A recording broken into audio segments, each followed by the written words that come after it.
بسم اللہ الرحمن الرحیم۔ السلام علیکم۔ ایک بار ان حضرت صلی اللہ علیہ وآلہ وسلم لوگوں میں بیٹھے ہوئے ان سے باتیں کر رہے تھے، اتنے میں ایک دیہاتی آپ صلی اللہ علیہ وسلم کے پاس آیا اور پوچھنے لگا کہ قیامت کب آئے گی۔ آپ صلی اللہ علیہ وسلم اپنی گفتگو میں مصروف رہے۔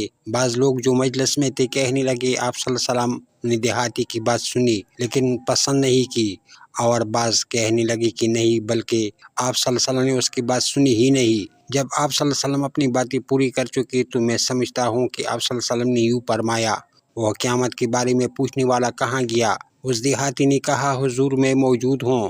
آپ صلی اللہ علیہ وسلم نے فرمایا کہ جب امانت ایمانداری دنیا سے اٹھ جائے تو قیامت قائم ہونے کا انتظار کر۔